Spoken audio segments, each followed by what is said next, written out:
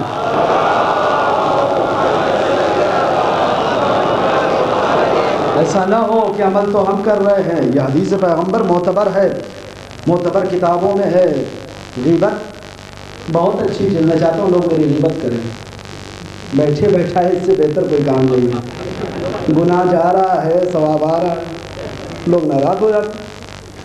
لہذا غیبت وہ گناہ ہے، جدا کر وہ تو ختم کر دی میں نے۔ پروردگار آخر میں ایک قطرہ کہتا ہے اللہ خبیر بما تعملون، قطعی یہ دھوکے میں مت رہنا کہ اللہ کو کچھ خبر نہیں، جو کچھ کر رہے ہو سب میں دیکھ رہا ہوں۔ یہ جملہ بتا رہا ہے کہ بہت سختی سے حساب لیا جانے والا، کس سے؟ مومن سے۔ یہ بات بھی میں مانتا ہوں، قطعی کوئی مومن جہنم میں نہیں جاتا، مگر خود کیا آپ نے قبر کے عذاب کو بہت آسان سمجھا ہے؟ کیا برزخ کے عذاب کو بہت آسان سمجھا ہے؟ پوچھئے کہ کسی عالم دین سے، وقت میرا ختم ہو گیا، خود برزخ میں کیسے کیسے انسان گزرے گا۔ معصومین کی حدیث ہے انشاءاللہ ہم ضرور تمہیں بخشوائیں گے، مگر قبر و برزخ کا انتظام ضرور کر کے آنا۔ برزخ خود برداشت کرو، انشاءاللہ قیامت میں بخشش ہوگی۔ لہذا یہ سارے اعمال برزخ کے لیے۔ گفتگو ختم، التماس دعا آخر میں۔ عزیزو، قیامت کا دن وہ دن ہو کہ جب ہر انسان کے ہاتھوں میں اس کا نامہ اعمال اور ہر انسان کے سامنے اس کی پوری زندگی تحریر، سارا حساب کتاب ہو گیا کہ مرتبہ بےکاواز آئے کا سارا حساب کتاب ہو چکا۔ پوری توجہ دی، وقت کے اندر گفتگو ختم کر دی میں نے، اس سے مختصر مسائل کے تکرار نہیں ہو سکتے، تصور شرط ہے۔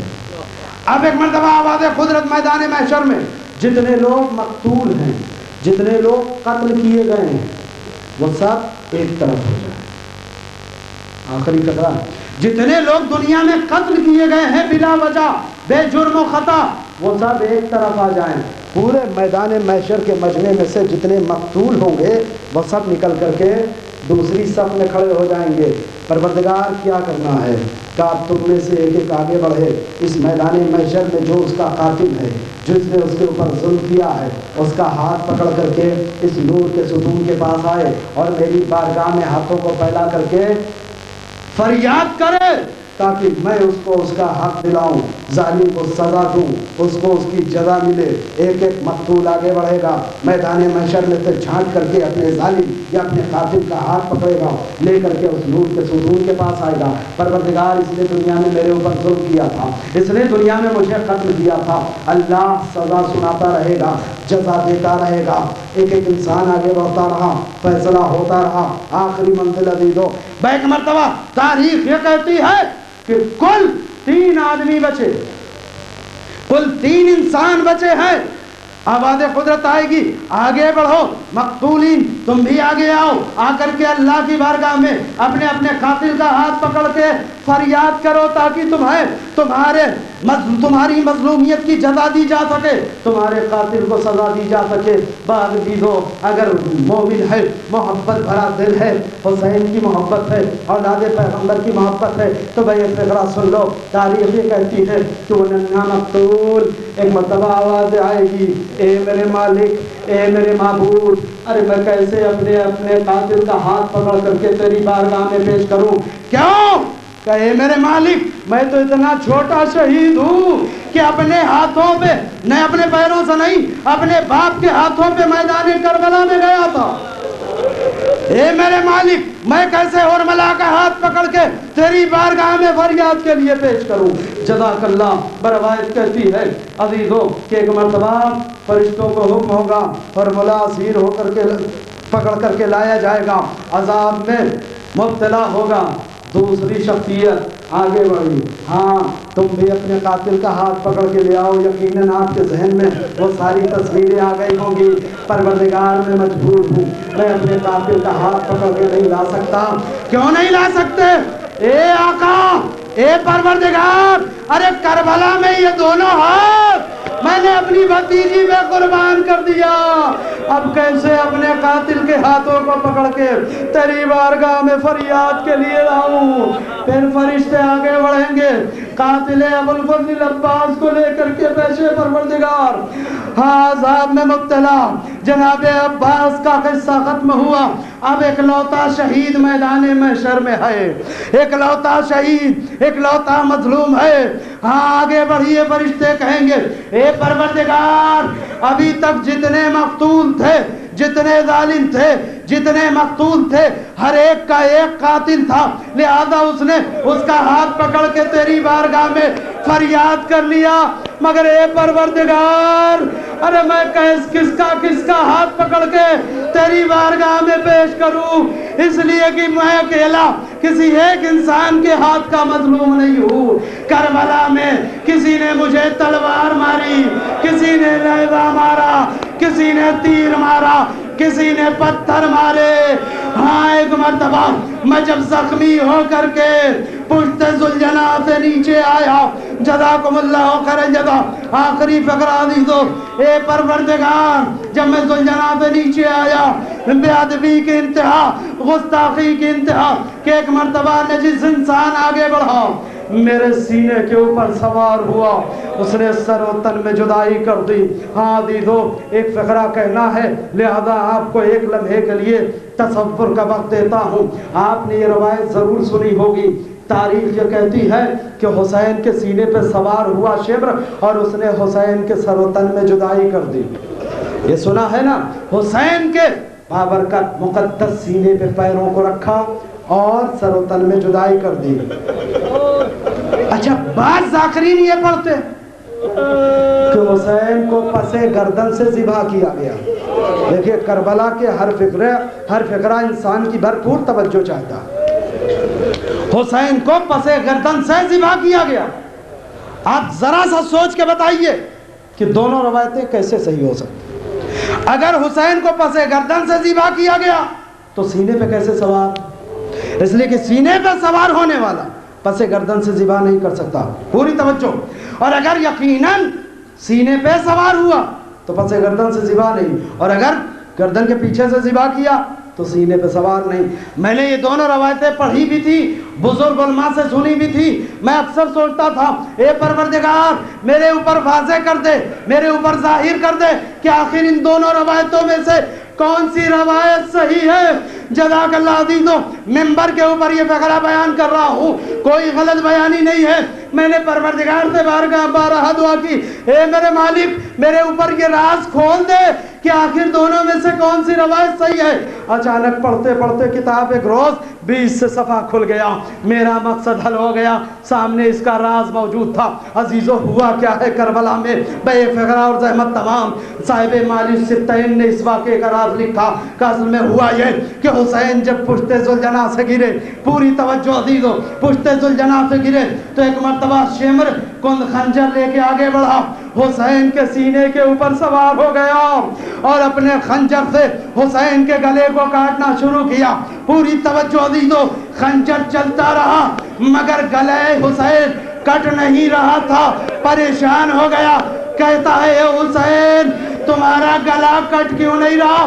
بے فکر عزیزو, ایک مرتبہ امام کے لب ہی لے کہ اے شمر اگر صبح قیامت تک تو کوشش کرے تو یہ گلا نہیں کٹے گا. حسین کیوں؟ کہہ رہے یہ وہی جگہ ہے جہاں پیغمبر بوسہ دیتے تھے. ایک مرتبہ سینے سے اترا, حسین کو الٹا کیا, پسے گردن سے ذبح کیا، سر و تن میں جدائی ہو گئی، فضا میں ایک آواز گونجی، الا قتل الحسین بدر۔